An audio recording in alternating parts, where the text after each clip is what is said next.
tentu akan menimbulkan pertanyaan, mengapa kamu wajib sholat di dalam dunia ini? Asal mula diwajibkan menjalankan sholat itu ialah disesuaikan dengan ketentuan di zaman ajal.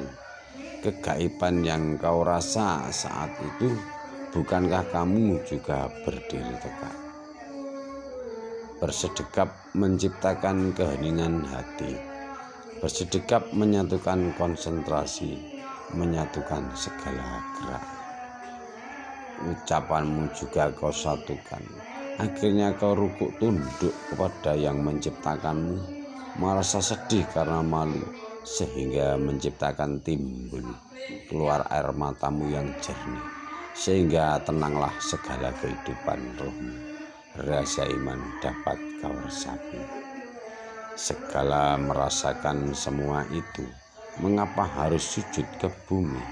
Pangkal mula dikerjakan sujud bermula adanya cahaya yang memberi pertanda pentingnya sujud, yaitu merasa berhadapan dengan wujud Allah, biarpun tidak dapat melihat wujud sesungguhnya, dan yakin bahwa Allah melihat segala wujud gerak kita. Dengan adanya agama Islam dimaksudkan agar makhluk yang ada di bumi dan di langit, termasuk dirimu, beribadah sujud kepada Allah dengan hati yang ikhlas sampai kepala diletakkan di bumi, sehingga bumi dengan segala keindahannya tidak tampak di hadapanmu. Hatimu hanya ingat kepada Allah semata-mata. Ya, demikianlah seharusnya perasaanmu, senantiasa merasa sujud di bumi ini. Mengapa pula menjalankan duduk diam seakan-akan menunggu sesuatu, melambungkan pengosongan diri dengan harapan ketemu Allah, padahal sebenarnya itu tidak dapat mempertemukan dengan Allah. Allah yang kau sembah itu betul-betul ada, dan hanya Allah lah tempat kamu mengabdikan diri dengan sesungguhnya. Dan janganlah sekali-kali dirimu menganggap sebagai Allah, dan dirimu jangan pula menganggap sebagai Nabi Muhammad untuk menemukan rasa yang sebenarnya harus jeli. Sebab antara rahasia yang satu berbeda dengan rahasia yang lain. Dari Allah lah Nabi Muhammad mengetahui segala rahasia yang tersembunyi. Dan Nabi Muhammad sebagai makhluk yang diciptakan Allah, dan beliau sering menjalankan puasa, dan akan dimuliakan makhluknya kalau mau mengeluarkan sedekah, dan dimuliakan makhluknya bagi yang dapat naik haji, dan makhluknya akan dimuliakan kalau melakukan ibadah salat. Matahari berbeda dengan bulan, perbedaannya terdapat pada cahaya yang dipancarkan. Sudahkah hidayat iman terasa dalam dirimu? Tauhid adalah pengetahuan yang penting untuk menyembah pada Allah.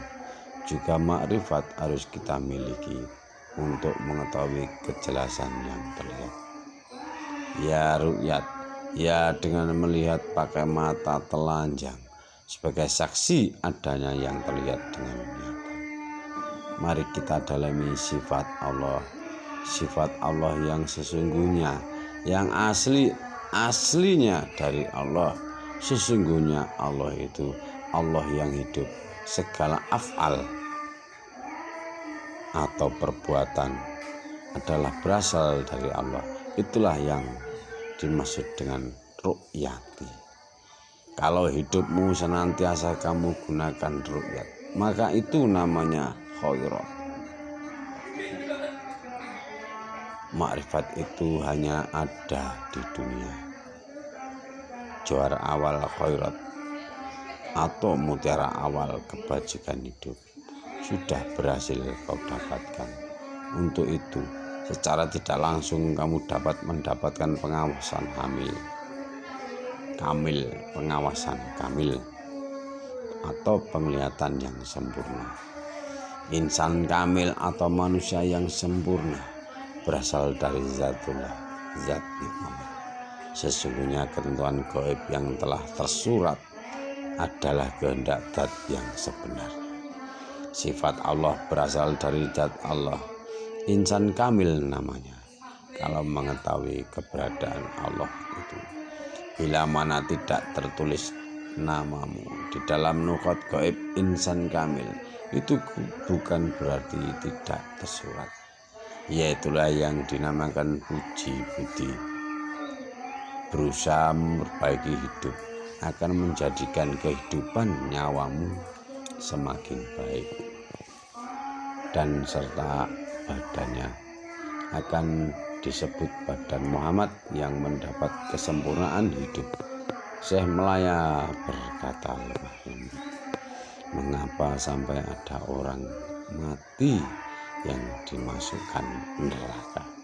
Mohon penjelasannya sebenarnya. Nabi Khidir berkata dengan tersenyum manis, wahai Melaya, maksudnya begini, neraka jasmani juga ada dalam dirimu sendiri, dan yang diperuntukkan bagi siapa saja yang belum mengenal dan meniru laku Nabi Allah hanya roh yang tak mati.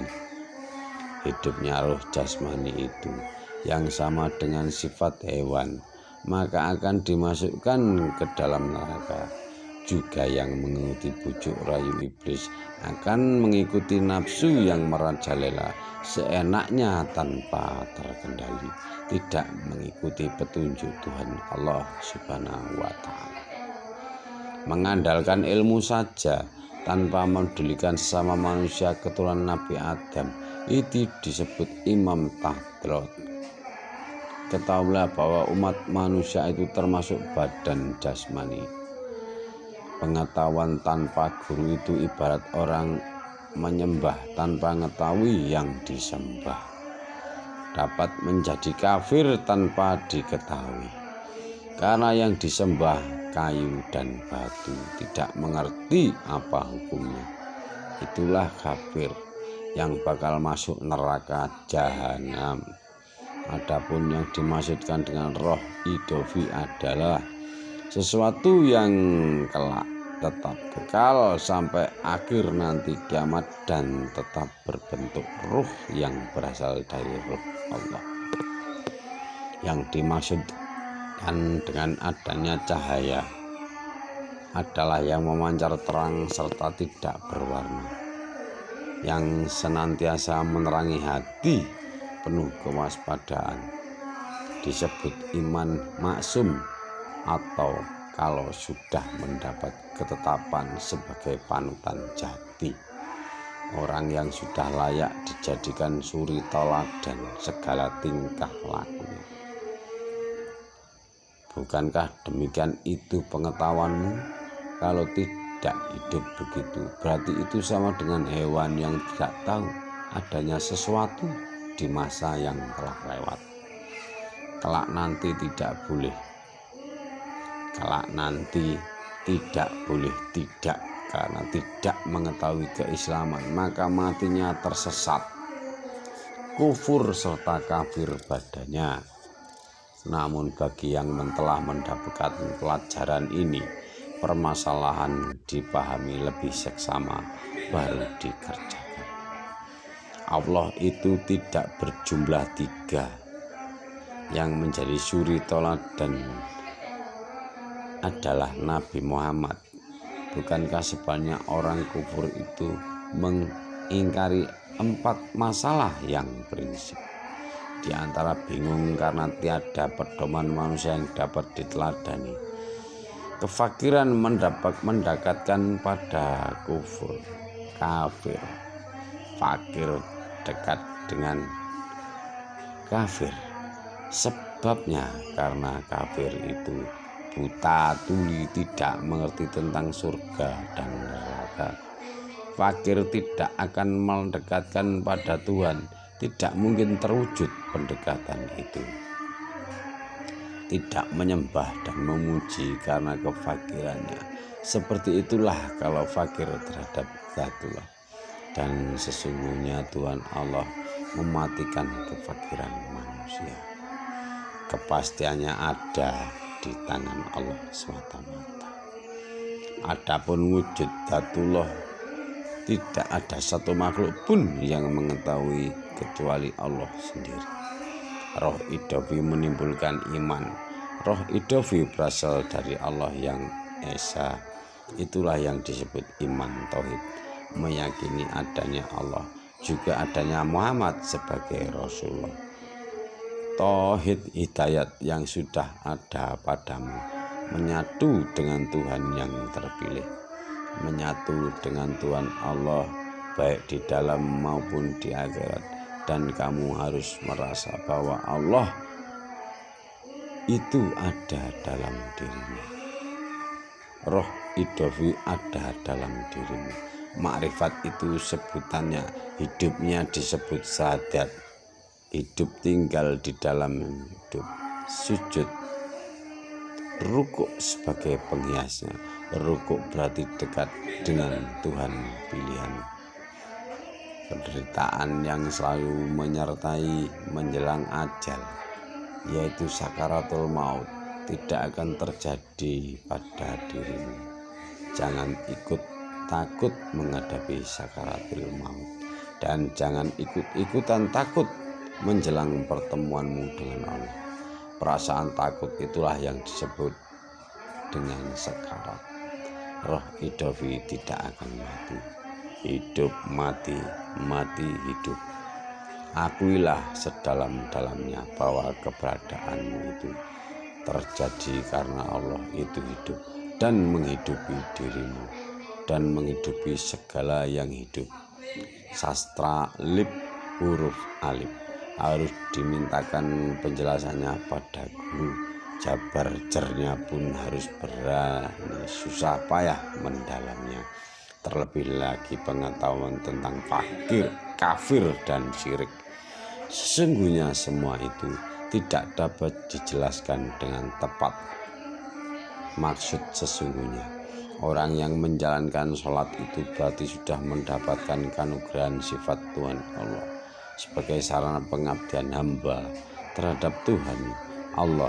Yang menjalankan sholat sesungguhnya raga yang sholat itu terdorong oleh adanya iman yang hidup pada diri orang yang menjalankannya. Sesungguhnya nyawa tidak hidup. Seandainya nyawa tidak hidup, maka lam tamsyur,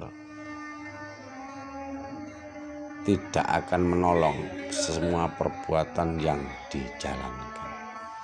Secara yang tersurat, sholat itu adalah perbuatan dan kehendak orang yang menjalankan. Namun sebenarnya Allah lah yang berkehendak atas hambanya. Itulah hakikat dari Tuhan penciptanya. Roh idofi berada di tangan orang yang mukmin. Semua roh berada di tangannya, yaitu terdapat pada roh idofi. Roh idofi adalah sifat jamal, sifat bagus yang indah, keindahan yang berasal dari Dzatullah. Roh idofi nama dari sebuah tingkatan atau makom yang tersimpan pada diri utusan Allah, yaitu Rasulullah. Syarat jisim latif atau jasad halus harus tetap hidup dan tidak boleh mati. Cahayanya berasal dari roh itu yang terus-menerus meliputi jasad yang mengisyaratkan adanya sifat jalal, sifat yang perkasa, dan sekaligus mengisyaratkan sifat jamal, yaitu sifat keindahan. Jawhar awal mayit, mutiara kematian, memberi isyarat hilangnya diri ini. Jelasnya semua yang tercipta akan mati. Setelah semuanya menemui kematian, maka akan berganti hidup di akhirat. Kurang lebih 3 hari perubahan hidup itu pasti terjadi. Asal mula manusia terlahir dari adanya ayah, ibu, serta Tuhan yang Maha Pencipta. Satu kelahiran berasal dari 3 asal lahir, yaitulah isyarat dari 3 hari. Setelah dititipkan selama 7 hari, maka dikembalikan kepada yang menitipkan. Titipan itu harus seperti sedia kala. Bukankah tauhid itu sebagai sarana untuk makrifat? Titipan yang ke-30 hari juga termasuk titipan yang ada kemiripan dengan 7 hari. Kalau menangis mengeluarkan air mata karena menyesali sewaktu masih hidup, seperti teringat semua kehidupan berasal dari nur, yang mana cahayanya mewujudkan dirimu. Hal itulah yang menimbulkan kesedihan dan penyesalan berkepanjangan. Tak terkecuali siapapun akan merasakan itu semua. Sebagaimana kamu mati, saya merasa kehilangan. Mati hilang bertepatan hari kematian yang ke-40 hari. Bagaimana yang lebih tepat untuk melakukan persamaan dengan makhluk hidup secara keseluruhan? Allah dan Muhammad masing-masing berjumlah 1. 100 pun dapat dilukiskan seperti satu bentuk, seperti diibaratkan dengan adanya cahaya yang bersumber dari cahaya Muhammad yang sesungguhnya. Sama halnya pada saat kamu memohon sesuatu, roh jasad hilang, di dalamnya di hadirat Allah yang Maha Pemberi. Tepat pada hari yang ke-1000 tidak ada yang tertinggal. Kembalinya pada Allah dalam keadaan yang sempurna seperti mula pertama diciptakan. Syekh Melaya terang hatinya mendengar pelajaran yang baru diterima dari gurunya Syekh Ajuningrat sang Nabi Khidir. Sudah senanglah hatinya, tapi belum mau keluar dari dalam tubuh Nabi Khidir. Syekh Melaya mengaturkan sembah sambil berkata manis seperti gula madu.